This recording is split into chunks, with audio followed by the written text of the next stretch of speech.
when we were dating, I was like, I can do my boring day job anywhere, and you are doing something that's unbelievably cool. And I just think it's so rare that people get to do what they really love for a living. And so, like, if I could somehow facilitate that and just make that easier for you and for us, I was glad to do it. I'm Caitlin, a former professional ballerina turned dance educator and career mentor, and this is the Brainy Ballerina podcast. I am here for the aspiring professional ballerina who wants to learn what it really takes to build a smart and sustainable career in the dance industry. I'm peeling back the curtain of the professional dance world with open and honest conversations about the realities of becoming a professional dancer. Come along to gain the knowledge and inspiration you need to succeed in a dance career on your terms. Hello and welcome to the Brainy Ballerina podcast. I'm your host, Caitlin Sloan, and I am joined today by my husband, Mr. Brainy Ballerina Steve Sloan. And I wanted to bring him on today to share the perspective as the partner of a ballerina who is not from the ballet world and kind of get his opinion on the ballet world from an outsider perspective, as well as just sharing some of our history and our background. So, Steve, why did you take your very first dance class? Well, I knew you were going to ask me this, and I still don't know the answer because I don't remember if it was bringing the girls' soccer team to. I feel like that counts more because that was my first ballet class, right? Yes. Because we went to take a ballroom dancing class that I did not enjoy, and I knew that was not going to be on the top of your mind either because we never went back and did it. But bringing the girls' soccer team in Columbia that I coached to take ballet instead of a practice was the first time I stepped into a dance class. Yes, which was a very interesting experience. For both and a of us. lesson in communication for us because you had said, I want to bring my soccer team. So background, Steve has played soccer all his life. And when we lived in Columbia, Missouri, he coached a girls' soccer team. And he had said, I want to bring the team to the ballet studio to do a ballet class. And in my mind, I thought, okay, he wants to do like cross training. He wants to get them prepared for their season, learn some technical things from ballet. And Steve's mind was like, this will be really good team bonding. So we were not thinking the same thing. And when they came in, the culture of soccer and the culture of ballet, which we're going to get into, but the culture of practices and class is very different. So the whole time they were talking to each other. I mean, they were very chatty the whole time. And I'm getting increasingly more frustrated because I'm like, okay, everyone stop talking. Like, listen, like I'm trying to move this class along. And I'm used to the culture of ballet where you come in the studio and you don't talk the whole time. Everybody zip it. Yeah. And after class, I said to Steve, oh, that was really frustrating. Like they weren't listening to me. And he was like, you were being too mean.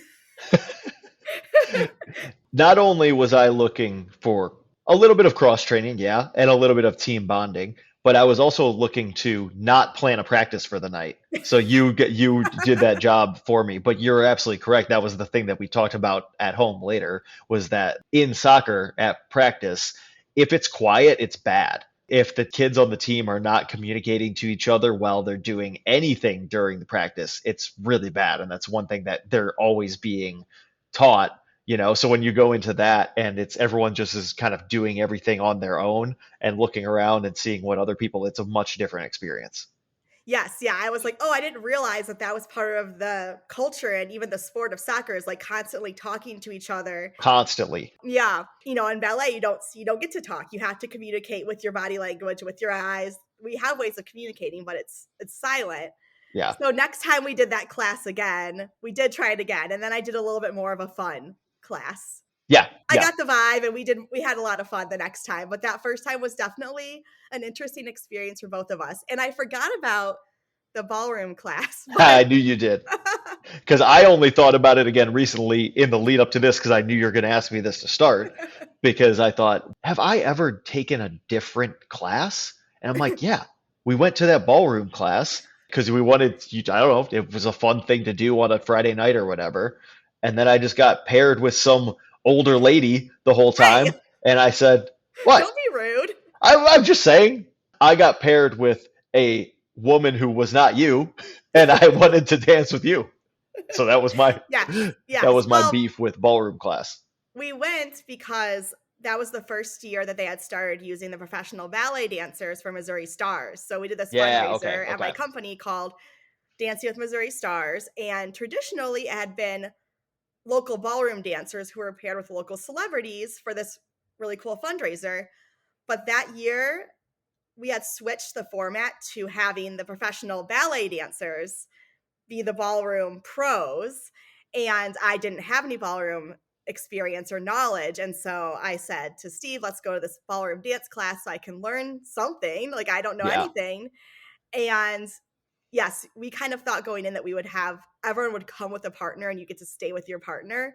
They kind of had everyone switch around partners so everyone got a chance to dance Yeah. with each other. And yeah, I remember that you were not pleased that we weren't really together. Well, I also was just you, like I don't like being not good at things. So Hmm. I had a baseline of zero dancing where like everyone else in there had been doing that before, or were you who could just pick up all the counts and the steps very quickly. I just felt like I was out of my depth, and I felt like I was not in a beginner class, right? Everyone else was a little bit more advanced, so I was trying to keep up and I was not doing well, which added to my lack of enjoyment of the event. Yes. So that leads me to my next question. Before we started dating, how much did you know about ballet?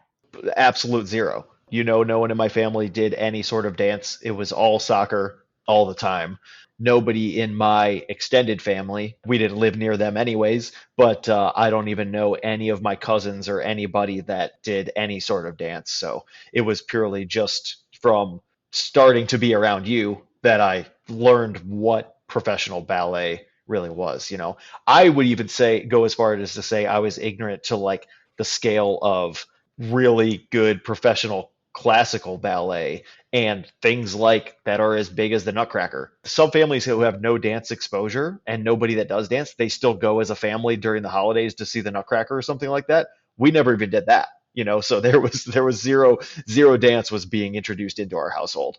So even though you didn't have any background in dance or background in ballet, when we started dating, it felt like you really quickly understood the culture and the demands of what I was doing as a high level athlete. So could you share your background as an athlete? We mentioned soccer, but can you elaborate on that and just talk about how you were able to connect with my work from your experience? Yeah, I mean, I think it wasn't just that it happened then, it continues to happen. I mean, we're however much farther in the future now, and we still find parallels when we're talking between the soccer world and the ballet world or something like that. But yeah, just growing up, playing soccer my whole life, playing soccer in college, you and I, early on when we started dating, we quickly bonded over very similar family upbringings, moving family values, and then our lifestyle as being involved in an intense sport like dance or soccer when we were younger that took away from other things that we could have done, right? So we were both very used to multiple nights a week being at practice or at rehearsal, weekends being at performances or being at games and tournaments. Like it was a very similar experience that we both had. So that when I was done with that and you were still doing it at a professional level, it was easy to understand like what was going to be required of that. And even when we started dating, you were living in Michigan and I was living in Missouri. And I mean, within what, 3 months you had moved to Missouri, but you never batted an eye at me saying like my job is here and I'm not leaving here. Yeah. Where a lot of people don't understand that, like when you're a professional dancer or if you're a professional soccer player, you get a job and it's really hard to get another job. So Yeah. it would be a lot more reasonable for you to move to Missouri and find a job there Yeah. in your field than for me to move back to Michigan, where there actually in the Detroit area was not any professional ballet and not really Right. any options for me. Right. Well, I mean, I was already at the point where I was working. I had long given up on the hope that I could maybe play soccer professionally, right? So that was something I abandoned at an early age in pursuit of capitalism, I guess, and just started working a boring day job, right? So I always, from early on when we were dating, I was like, I can do my boring day job anywhere, and you are doing something that's unbelievably cool. And I just think it's so rare that people get to do what they really love for a living. And so, like, if I could somehow facilitate that and just make that easier for you and for us, I was glad to do it. Do you remember the first performance that you ever saw me do? I do. I don't remember what it was called, but I remember going to the theater. I definitely remember wearing some wrinkly khakis and a blazer that probably didn't fit me and sitting there holding flowers the whole time like a dweeb in the audience. And then I was like, never did that again, but no, just kidding. But I literally just like sat there and held them on my lap because I was like, well, first ballet, people probably just bring flowers and stuff, right? That's the thing that people do. I don't remember what it was called. As soon as you tell me what the show was called, it'll make sense. It might have been Surge. I think it was Thirst. Surge, Thirst. One of those classic, contemporary ballet names.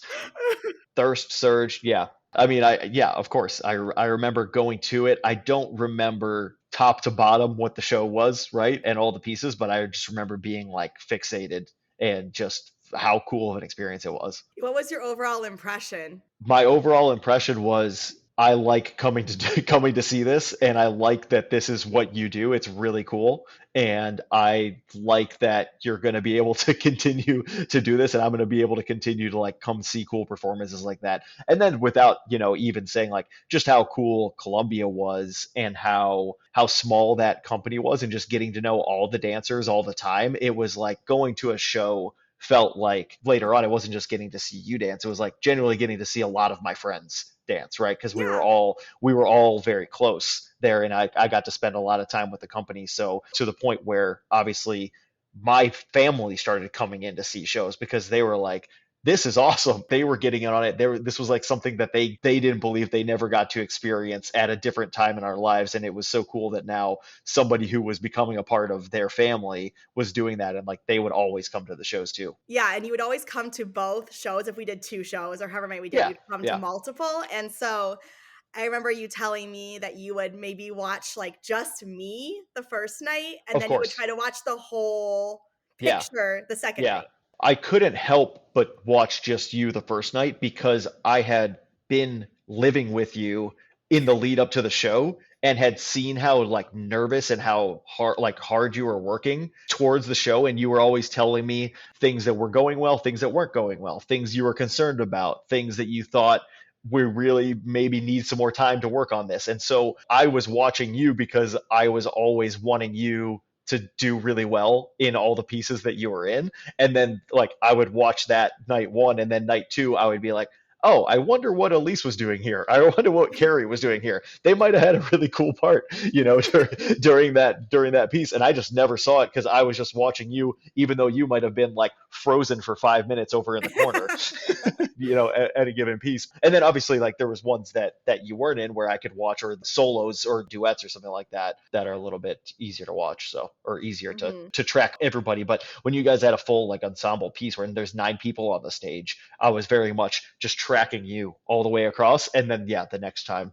I would try to divide my attention and see what else I missed on night one. Yes, and one fun fact about Steve is that he has a photographic memory, and Oh, geez. so actually his brother Sean also does. They're both can see something once and pretty much remember it. And so we were doing a piece choreographed by Bryn Cohn, and the opening of it, there was someone on the mic, Fernando, and he would be saying numbers, and the dancer there were certain moves that went with the numbers. So she had to do the moves that went with the numbers. And they saw it both nights, and so they figured out like very quickly which moves went with which numbers. And then the second night they said, oh, Keely messed up. She didn't do number 7 when he said 7. And it was a solo. Like no one else would have known that. There was no inclination. Like, why would you guys know that? But you saw the piece 2 times and noticed that. And so we realized, oh, like they are both have this photographic memory that they can remember everything that happened. So then it kind of turned into this after each show, and we would go out to celebrate afterwards. The dancers and myself would kind of prod Steve to do his interpretation of the pieces, and they were always scarily accurate. That very much did become a thing, and I forgot that it started by calling Keely out. And if Keely's listening out there, I apologize, Keely, calling you out at the after party. But yeah, that always became a thing, and I feel like even up to Karen being like, okay, Steve, like show us this one, at wherever we were at Broadway Brewery or somewhere for some kind of like an after party, and just had to, that was when I got nervous because then I had to perform for Yeah. all of the dancers who had just put in all the work and did that. And then they were finally getting to chill and have a drink and finally eat a gigantic plate of food after their multiple performance weekend. Yes. Yeah. Dance competition season is upon us, and if you're looking for a competition that's about artistry, performance, and growth, not just the trophy, then you need to check out Étoile Dance Competition. Étoile is a concert dance competition open to everyone, including beginners, pre-professionals, and adults, with inclusive leveling that makes it possible for anyone to score in the top overalls. And every dancer gets more than just a score. Étoile provides audio and video critiques in performance, technique, choreography, and overall impressions so you can truly grow from your experience. Something unique to Étoile that I love is the opportunity for dancers to start the day off right with master classes taught by Étoile's esteemed panel of judges, all with professional dance backgrounds and teaching experience.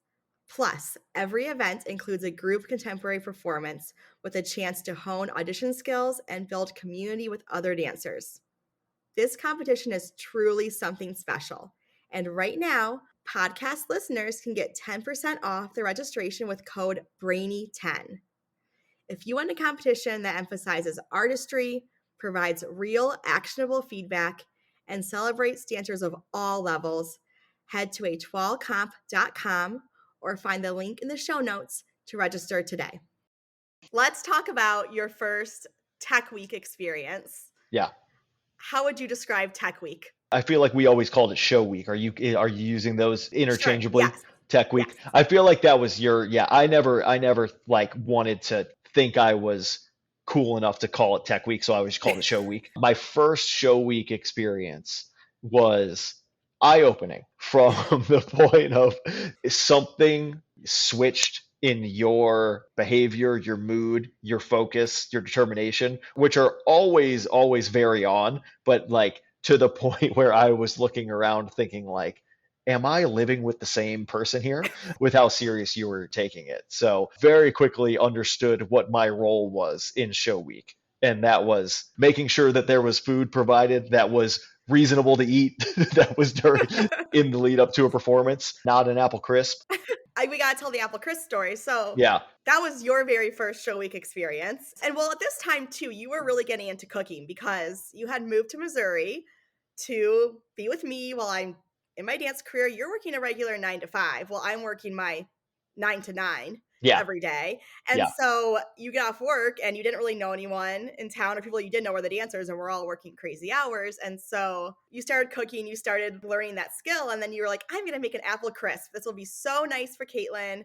Yeah. She's going to just like really appreciate this. And I will say this now, like that was however many years ago, 13 years ago. I definitely had a much worse relationship with food, with my body, with all of that. Like there is nothing wrong with eating apple crisp on a show week, and that's totally fine. And the fact that I got really mad about it was probably triggered by a comment that I had been given. Of course. By somebody who's saying that I needed to lose it for the show. So I was not in a good headspace. So I want to preface that it's not a bad thing to eat apple crisp during a show week, and there's nothing wrong with desserts. But at that time, I was in a bad place. And so I came home and I was like, why would you make this? You know I can't eat this during a show week. Yeah. And I, not knowing anything, because I still had not been to my first show, had come from a household where baked goods are a love language. And I'm like, look at what I am doing. This is going to be so good. And then it might as well have been dumped on my head fresh out of the oven. Sorry, I'm painting you in a bad light here, but you did not react well. I didn't react well. That is like always my example. We can always just say the apple crisp incident and you know exactly what I'm talking about. That was my first introduction to show week, to tech week, right? But yeah, then I think you did quickly realize, okay, Caitlin is not available. Bingo. Right? Like when I'm in that week, it's like, we're not hanging out. We're not hanging out. We're not doing anything extra during the, like, I'm not planning like, hey, there's something going on Wednesday. Like that's not happening, and then I quickly got into the rhythm of understanding like, okay, what's the pre-show meal, all that kind of stuff where, like you said, yeah, I did have the extra free time where I could help with some of those things. And I wanted to, because making your life easier meant that I wasn't going to get yelled at again for an apple crisp. I'm just joking. Don't put that in. Don't put that in.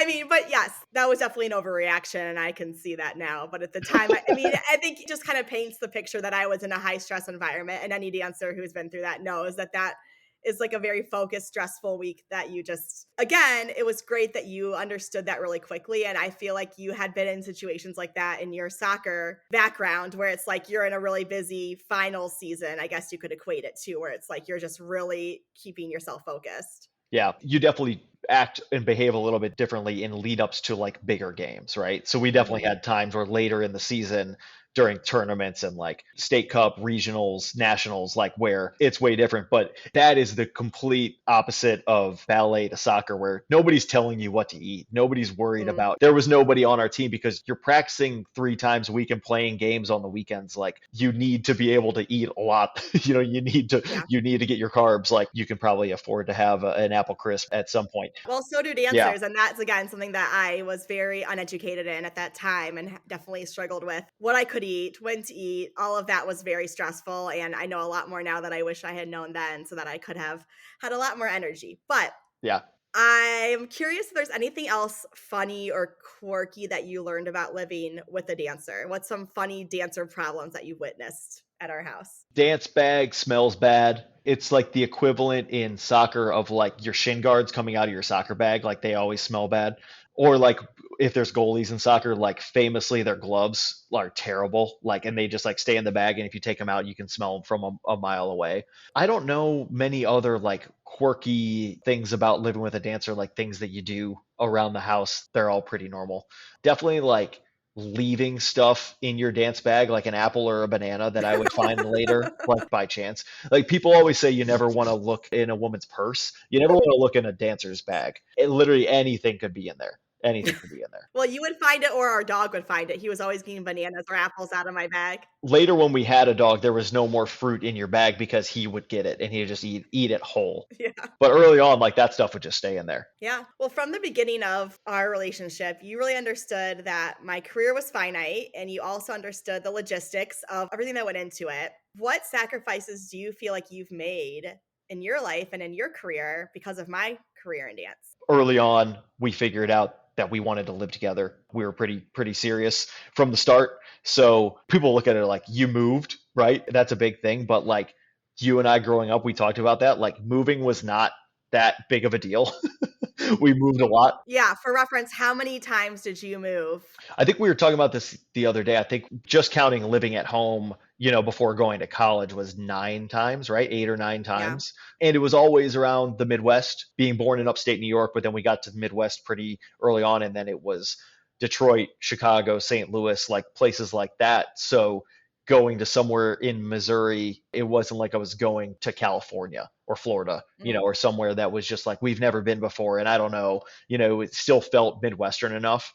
And at that point, I was still working a science job in a lab, and I was not crazy about mine. Right? Obviously, if I had a job that I liked a lot better in Detroit, this might have been a different conversation that maybe it would have taken a little longer, but it was so easy for me to jump ship from there, at that point. And I found a place that looked good. And yeah, it was a good start. And then obviously got me on my way to where I am now. We had that conversation very early on. That was, you're doing something that you can only do here, and you're at a company that you really, really like. So I can get a job as a chemist working in a lab pretty much anywhere we go with this entry level kind of a science background here. But you can't do what you want to do and what you love to do everywhere, right? And you have a really good situation here. So we always kind of had talked about, once it's time for you to stop dancing, maybe then we'll take a look at moving somewhere for my career if there's better options out there. That turned out to be the case. And we just didn't know that that would turn out to be the exact same summer you retired. It happened very quickly. Yes. Yeah. Yeah, that was a shock and definitely a hard time to Of course. for Of me course. going through a lot of identity crisis and then leaving my community. And I remember when we moved to Indiana, I remember I came home from the grocery store, like 2 weeks of us being there, and I was just like in tears, and I'm Yeah. like, and I said, everyone here is so mean. And you were like, mm, I don't think everyone here is mean. I just think they don't all know you. Because in Columbia, Missouri, I couldn't leave the house without running into 5 people I knew. Yeah, I was the school director, I danced in the company, and it was a very yeah, supportive arts and local community, and so you kind of felt like a little bit of a mini celebrity in this yeah, town, and then we did Dancing with the Stars, so we met so many people, like, our world, I felt like I knew everyone, and then for I went sure. to the store and no one knew me, and I was like, "Oh, they're so mean," and you were like, "They just don't know who you are." I didn't get recognized by anyone this cereal aisle. Which sounds so, like, full of myself, but it was just like, "Oh, I'm in a place where, like, I don't know everyone," and it just felt very weird. Yeah, and it was a bigger place and it was a new place and it was still in the Midwest and a lot of things were still similar, but a lot of things were different. That was an interesting one where it was we knew you were retiring that year. I had definitely started looking at leaving my job then, looking at where we are now. I think it was the right decision Mhm. because I'm still with the same company that took us to Indiana. That was a good like stepping stone move for us for sure. Yeah, for But sure. the timing was not good because yeah, you were transitioning from stopping dancing. You had a whole new role with MCB, which you were so excited about. Yeah. And that was the toughest part was pulling you away from that. So I definitely sacrificed probably some things that I could have done career progression wise while you were still dancing. And then I asked you to do the same, but I asked you to do it all at the same time and very quickly. So yeah, sorry about that. But I think that's part of marriage, and we both had to decide what times in our marriage and what times in our careers was it Yeah. someone else's turn to take Yeah. the lead. It wasn't anything that was a shock. These were things we talk about open communication. These were things that you and I talked about like when we first started dating. Not that we predicted the future, but we definitely said at some point this will likely happen. Is this okay? Mhm. And we were both always on board with each other for that. Yeah. Let's talk more about your work. So you work in corporate America. Can you talk about what your job is now? It's funny because Ali just asked me something the other day when his friend Chloe was over. They were talking about what I did for work, and what I always say is my 5 words or less elevator pitch is I sell robots to scientists, which is true. And so then they were all Ali and Chloe as 5 and 6 year olds were jazzed because they were like, "You sell robots? That's insane. Can we buy one?" And I said, "If you're a scientist one day." So they both made a plan to become scientists. So I work for a company called Beckman Coulter Life Sciences. We make a number of different life science research tools and instruments. And I sell systems that are for automated liquid handling, which is just a fancy way of saying that machines and robots move liquid around in small increments for people that are doing really important science. So you've seen a lot about the ballet industry throughout our time. Yep. What do you think that ballet could learn about workplace culture from being in a more corporate environment and vice versa? What would you say? Ha, what a question. HR is like a negative thing in corporate America. It's like, oh, HR, gotta call HR or whatever, right? You always hear people making jokes about that, but like ballet companies could use some HR. Ballet companies could use some employee protections. I feel like ballet companies do a good job of the same thing that companies like mine do, promoting from within, right? They're not always looking at external talent. There's a lot of correlation there in the fact that companies get talent that they're excited about and they're excited about retaining it. Now, to the extent that they want to reward people and retain them is a little bit lacking. There's definitely instances that I've seen, this just comes to the whole issue with funding for the arts as it is, but like people are not being rewarded like they should for doing a good job at ballet companies, right? And it's the same thing with my company as well. When people have like the company that they're with and they're in a good situation, they're not looking to leave. But there's a little bit of turnover, and sometimes the turnover and the reasons people leave to take other jobs in the ballet company is interesting. But yeah, that's something I would say. What do you think about as far as what corporations can learn from ballet? Like, what does ballet do right? What could corporate America learn from ballet companies? Stop taking itself so seriously. Like let your people enjoy enjoy what they do and not be stressed all the time about appeasing shareholders and trying to, and everything's just so like we got to hit this and we need this at this time and numbers are looking bad and it's always about corporate stuff, and especially the company that I work for, is always about growth. You always have to be growing.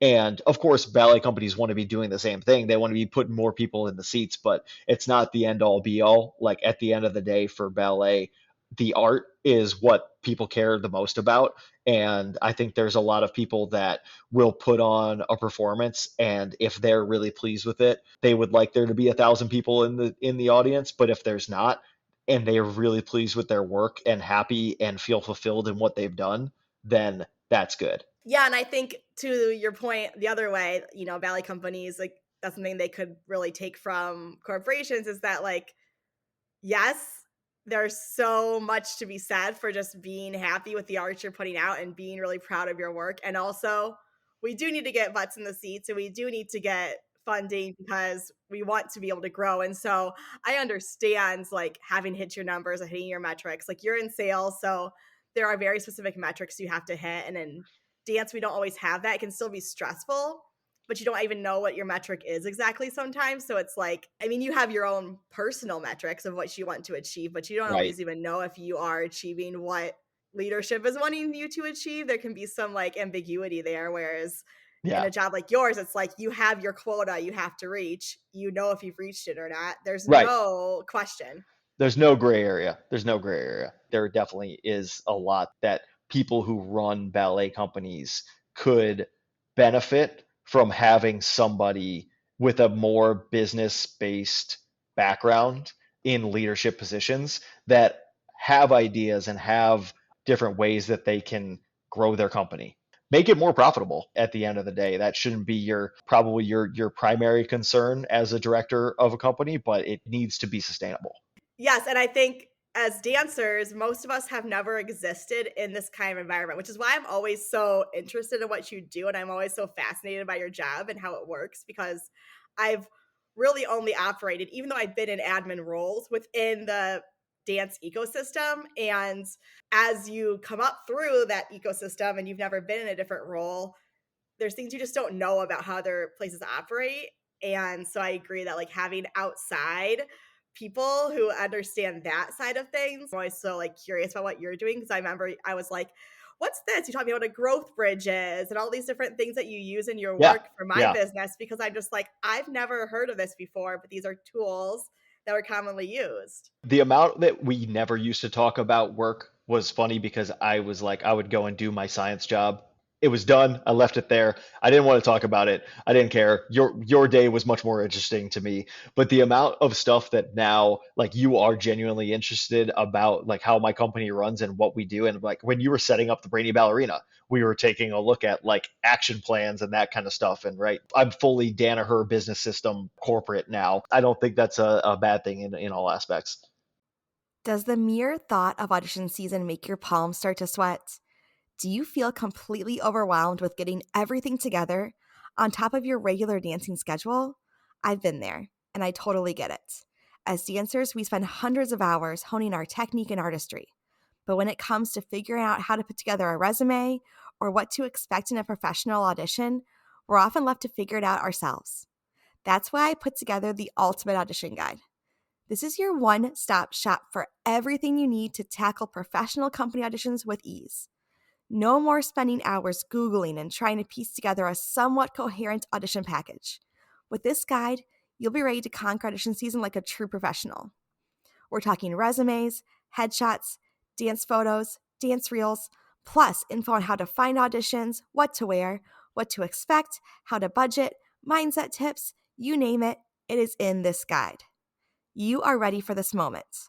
Head to the show notes, grab your copy of the Ultimate Audition Guide, and empower yourself with the knowledge to approach audition season like a true professional. We are about to celebrate our 10-year wedding anniversary in December. Whoop, whoop. How do you feel that we have supported each other's dreams as our lives have changed? Oh, wow.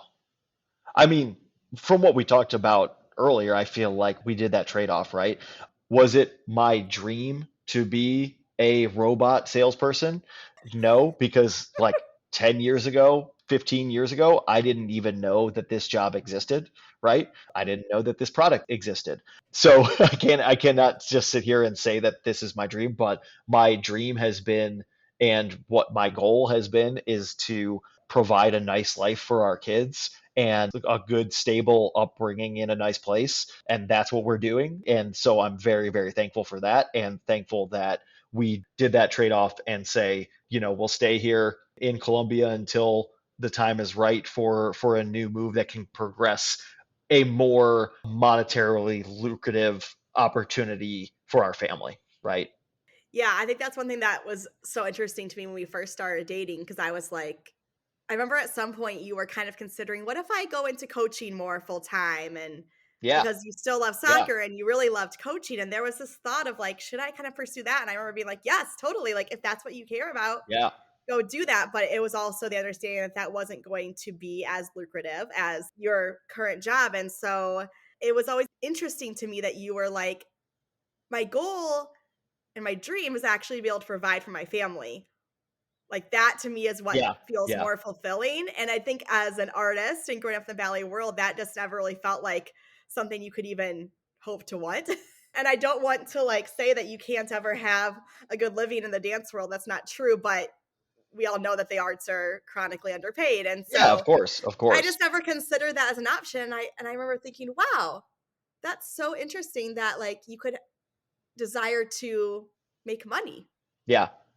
Well, I do remember that. I was genuinely thinking about just stopping what I was doing and coaching, like trying to get into like coaching college. Like we were very surrounded in Columbia by people who coached at the university, and we knew everyone very well, and was always kind of talking to them about like maybe I would kind of try to start doing that. But I would have had to start over from basically zero and work my way up, right? Which I wasn't opposed to, but it was just more of the thought of we can't have two people doing what they actually like to do for work, right? Like that's preposterous. So, you know, So I got lucky there. so if you want to say that I made the sacrifice there, that's fine. I don't know if my dad will listen to this. I always grew up with a dad who certainly didn't like what he did.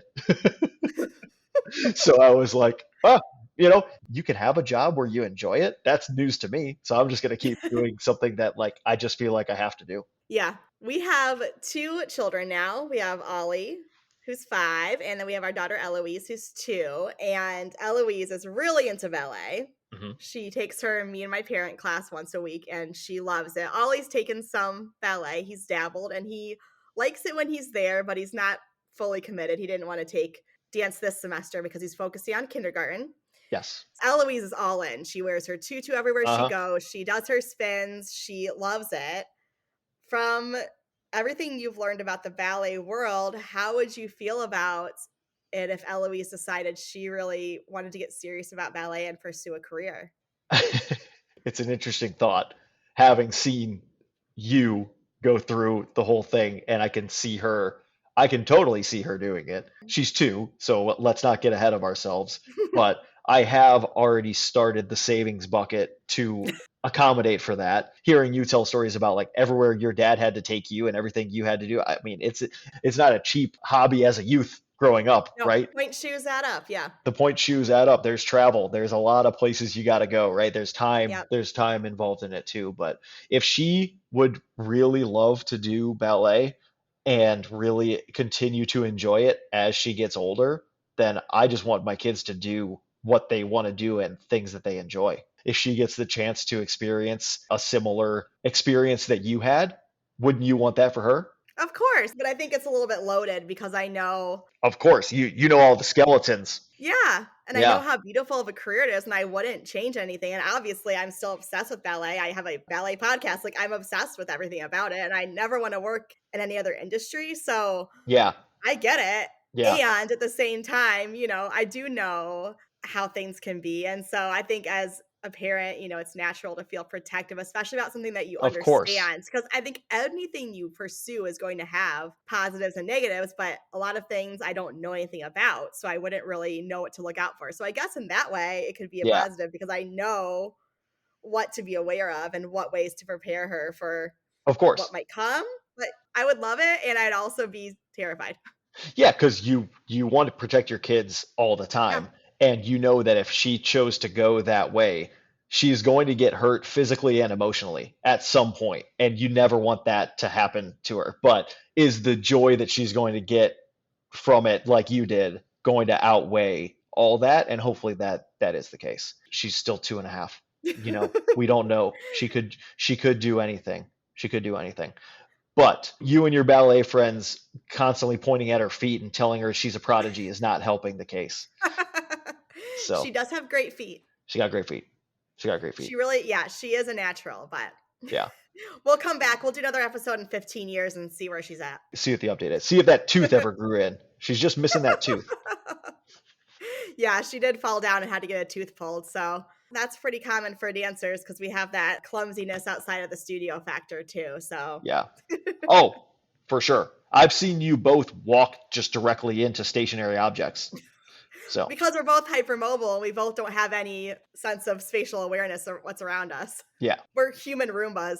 Basically, yeah. Basically. I would expect you to have more experience, but her walking face first into a wall she's still learning. She's still mapping the floor. Okay. What's one lesson that you think dancers live by that you think everyone else, who's not a dancer in your sphere of life maybe could benefit from? I would say that how determined you are. That was something that I was always really impressed by and attracted to from early on, was your determination to do something and to get something done and to learn something. I feel like always stemmed from that dance background. So determination and hard work and focus and those kind of things. And just how cool it is to be able to go on stage and just express something with moving your body. I feel like that's a rare thing. And that's the coolest thing. Normal people like us just walking around with no artistic ability don't get to do that. And just being able to go on there and moving your body to a rhythm in the exact way that you're meaning to do it and make people in the audience feel something from that is such a cool thing. Yeah. Okay, I have some audience questions for you. Oh, gosh. The first one is, how did you perfect your front flip? How did I perfect it? Yeah. It's a front handspring still, but I love that all your friends still call it a front flip, so I get credit for being able to. I think she said backflip. She always calls it a backflip, and I'm like, Nikki, I can't go backwards. I perfected it by when I was younger. I would just see people. I probably just saw people doing gymnastics and thought that was cool, but never was in gymnastics.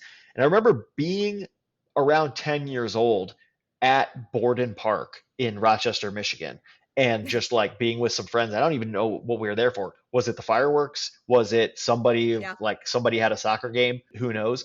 But I remember seeing a friend do a front handspring and trying to replicate it too. And I jammed 8 of my fingers. No joke. I came home and my mom was just like, "What happened to you?" And I had to put ice on. I had 4 fingers on each hand, basically everything but my thumbs, completely unusable because I jammed them into the ground and bent them the wrong way. So sometimes when you do something like that for the first time and you get hurt, you don't really want to try it again, but I was very determined to try to figure it out. So I think just practice from early on after a quick setback.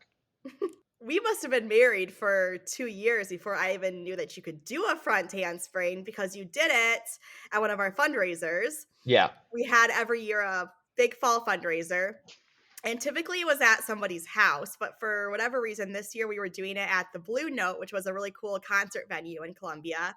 It ended up being not very well attended as far as a fundraiser goes, but it was a super fun cast party basically because all the dancers and our significant others were there, and we just had a really great dance party essentially for 3 hours straight. And I remember us being in a dance circle, and you just did a front flip and then you ran away, and everyone goes, "Did you know Steve could do that?" And I was literally I had no idea he could do a front flip, and we've been married for 2 years. Yeah. Well, that's why I always called myself a social dancer. I ran away because I had to go to the bathroom. I always at a wedding or at an event like that when a dance circle busts out, and the only thing I know how to do is very violent extreme moves. So you've seen me just go in and spin on my head and pretend I know how to break dance, or just something that's more in the physical comedy realm. So I thought there will be eyeballs on this from the professional dancers, and I'm always trying to gain respect with the professional dancers. And so I thought this is something that probably they won't try, so let me just go ahead and do it. So that was that. Yeah, I think maybe our kids get their performance quality from you. You are a natural performer. Yeah. Yeah. I guess you're right. I guess you're right. Okay, next question. What is your favorite role that you've seen me dance? Oh, yeah, that's a good one. Favorite individual role? I mean, it was always cool when you were Alice in Wonderland. I feel like there was a few just individual pieces that I always really enjoyed. I'll say like one of my favorite shows as a whole was the Carmina one. That one was so Mm, cool. And that was everybody together, right? And with the choir and everything. So that was like such a unique one. And it was packed. So many people came to that. So I always yeah. remember that one fondly as just like, what a great experience. It was always so fun watching you be Alice in Wonderland. My parents would come and they would just brag like forever about it. Like, yeah, our daughter-in-law, she's Alice. She's Alice. So like it was that was always like I always got more of a kick out of it from that side because it was like Yeah, funny to see them. They love to brag about their kids. And so now they were like getting to brag about you too in that sense. So it was always fun to see. I know. And your dad always asked me to sign his tickets. And then at our Yeah. rehearsal dinner, he brought all the tickets out and he was a mess. He was crying. My dad's thing is crying in public at those specific events. And so everyone's Yeah, just he's a like, yeah, softie. but that was one of the early ones. That was before, like we were the first ones in our families to get married. So now we've, Yeah. we've seen it a couple times. It was really sweet. Last question. If you could give one piece of advice to a partner of a dancer who's not a dancer, what would it be? Piece of advice to a partner of a dancer who's not a dancer, a regular old normal person, human A being, muggle. a muggle, if you will. I like that a lot. I would say if you get to be tangentially affiliated with a ballet company or somebody who is doing this for a profession, and you get a chance to in some way help facilitate that as their career for any period of time, do it. It's the coolest thing to get to be a part of. If it's something that you can obviously make work between the two of you and you can help them continue and elongate their career for as long as they can, do it because it's one of the most unique things that you can possibly be a part of. Yeah. Yeah. Thank you so much for doing this today. I love you. I love you, babe. That's it. That's it. Oh, man. Any other stories you wanted to tell? I could probably do like 5 to 10 more minutes. What do you got? I'm just joking. Let's go for a walk. Let's go outside. Let's go outside. All right. It's nice Okay, out and our love you. kids aren't here. Bye. Let's do it. Bye. Thank you for tuning in to the Brainy Ballerina podcast. If you found this episode insightful, entertaining, or maybe a bit of both, I would so appreciate you taking a moment to leave a rating and hit subscribe. By subscribing, you'll never miss an episode, and you'll join our community of dancers passionate about building a smart and sustainable career in the dance industry. Plus, your ratings help others discover the show too. I'll be back with a new episode next week. In the meantime, be sure to follow along on Instagram at The Brainy Ballerina for your daily dose of dance career guidance.